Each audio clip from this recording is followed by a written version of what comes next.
नमस्कार भाइयों, शिव एजुकेशन में ग्लोबल वार्मिंग आज का टॉपिक है। स्टार्ट करते हैं। अगर आप मतलब देखना चाहें, मतलब होता है, यहाँ पर आप देखिए कि मतलब होता है ग्लोबल वार्मिंग, मतलब होता है कि कुल मिला के यह एक प्रक्रिया है, यह एक प्राकृतिक प्रक्रिया है। हमने आपको बता दिया।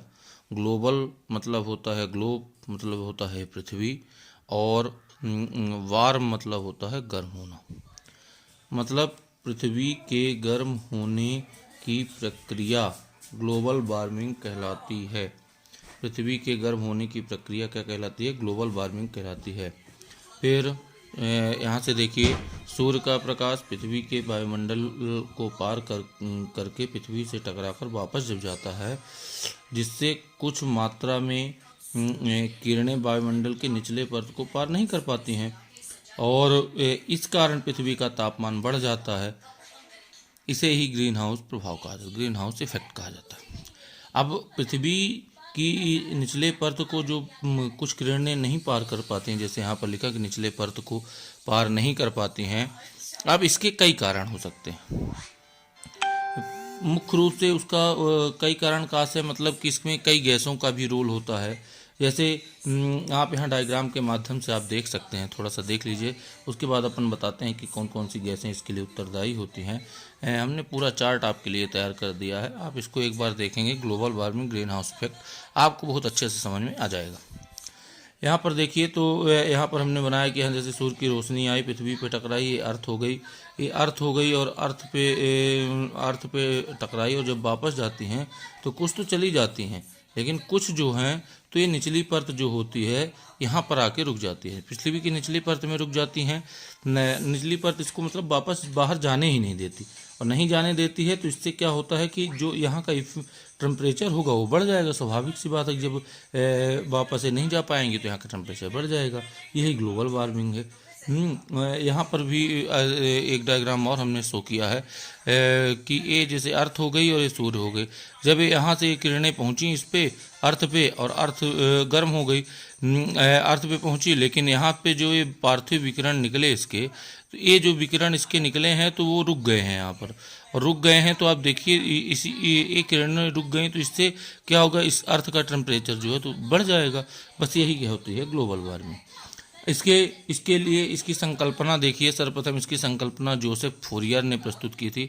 जोसेफ फोरियर ने, फ्रांस के वैज्ञानिक हैं, इन्होंने सर्वप्रथम इसकी संकल्पना प्रस्तुत की थी।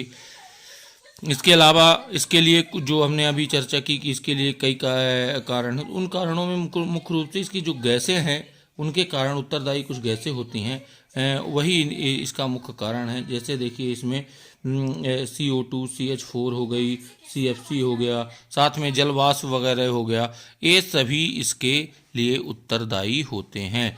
ग्लोबल वार्मिंग के लिए भी उत्तरदायी कह सकते हैं आप, और आप ये कह सकते हैं कि जो सूर्य की किरणें बाहर नहीं जा पाती हैं, इनके लिए ये किरणें, ये जो हैं तो ये गैसें इनके लिए उत्तरदायी होती हैं। इसके अलावा कारण देखेंगे तो अगर कारण में देखा जाए इसके ग्लोबल वार्मिंग के कारण देखा जाए तो इसके कारण दो प्रकार से हो सकते हैं।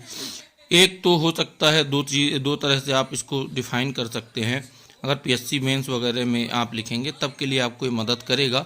इसके अलावा भी आदमी को जानना चाहिए कि इसके कारण क्या हो सकता है, ग्लोबल वार्मिंग का, ग्रीन हाउस प्रभाव का कारण क्या हो सकता है। तो इसके दो मुख्य रूप से कारण यहाँ पर आपको हमने बनाया हुआ है कि एक होता है प्राकृतिक कारण और एक होता है मानवीय कारण। प्राकृतिक कारणों में क्या क्या आ जाएगा, तो प्राकृतिक कारण में आ जाएगा जो उपरोक्त में गैसें बताई गई हैं, आपको 4-5 गैसें हमने लिख दिया है यहाँ पर नाम, तो वो गैसें ही सभी प्राकृतिक कारण में आएंगी। और जो इसका मानवीय कारण है, तो मानवीय कारण तो आप जानते हैं कि वो गैसों को भी उत्पन्न मानव ही ज़्यादा से ज़्यादा कर रहा है। कुल मिला के प्रदूषण शब्द आप कह सकते हैं कि ये मानवीय कारण है। और इसके अलावा वनों की कटाई, तो ये जो है तो ज़्यादा जिम्मेदार है। प्राकृतिक कारण से उपरोक्त गैसें कम निकल रही हैं। आप ये जानिए कि इनके कारण ही, प्रदूषण से ही ये गैसें निकल रही हैं, पर ज़्यादा मात्रा में। ऐसा नहीं कि यहाँ से प्राकृतिक कारण से नहीं निकल रही है, पर ये मुख्य कारण है, ज़्यादा जिम्मेदार यही है। इसके अलावा अपन देखें इसमें जो अपन यहाँ पर देखें हैं कि देश कौन कितना % जिम्मेदार है, तो अपन यहाँ पर हमने बना दिया है कि चीन इसके लिए 30% कार्बन को उत्पादन करता है। कार्बन के उत्पादन में कौन कौन से देश ज़्यादा जिम्मेदार हैं, तो कार्बन का सबसे ज़्यादा उत्पादन इन गैसों का या CO2 का सबसे ज़्यादा उत्पादन 30% चाइना करता है। इसके अलावा दूसरे नंबर पे 15% USA का है, यूरोपीय संघ 9% करता है और भारत का रोल इसमें 7% का है। भारत जो है तो 7% कार्बन उत्पादन करता है। और अगर आप यहाँ पर देखें प्रति व्यक्ति कार्बन उत्सर्जन में, तो प्रति व्यक्ति कार्बन उत्सर्जन में देखा जाए तो प्रति व्यक्ति कार्बन उत्सर्जन में USA पहले स्थान पर है। ठीक, अब इस पे आगे अपन बात करते हैं इसके प्रभाव की बात करते हैं। तो प्रभाव में भी अपन ने चार्ट बना दिया है। प्रभाव 2 प्रकार से आप डिफाइन कर सकते हैं। पहला कारण होता है एक पृथ्वी पर और एक मानव समुदाय पर। दो चीज़ों पर प्रभाव पड़ेगा।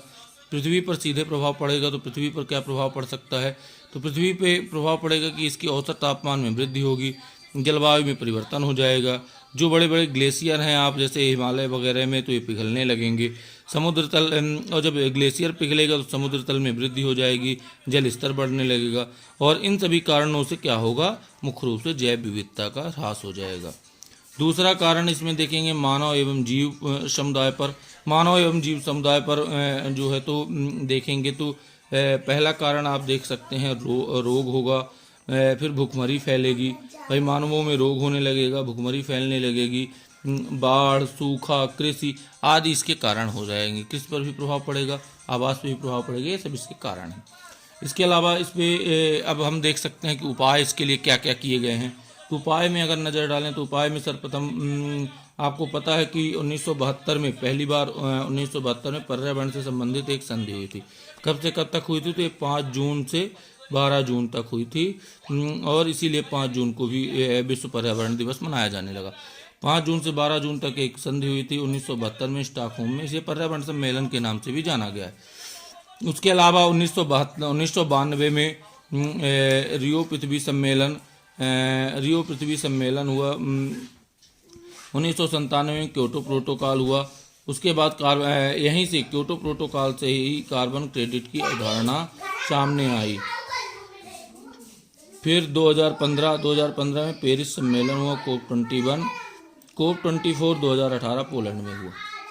इसके अलावा हमने दो अवधारणाएं और बनाई हैं। अर्थ आवर सूट डे, ये भी चर्चित शब्दावली है और अर्थ आवर, ये भी चर्चित शब्दावली है।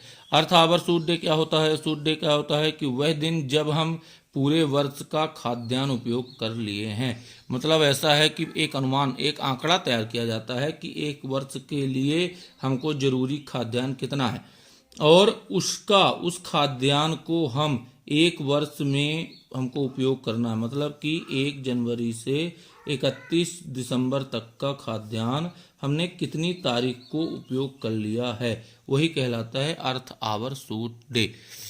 अर्थ आवर की अवधारणा क्या होती है? तो अर्थ आवर होता है कि प्रतिवर्ष मार्च महीने में के अंतिम शनिवार को WWF द्वारा एक प्रयास किया गया कि 8:30 से 9:30 बजे के बीच में हर प्रत्येक कार्यकारी इमारत जो होगी उसकी बिजली बंद रहेगी। यही कहलाता है अर्थ आवर सूट डे। धन्यवाद।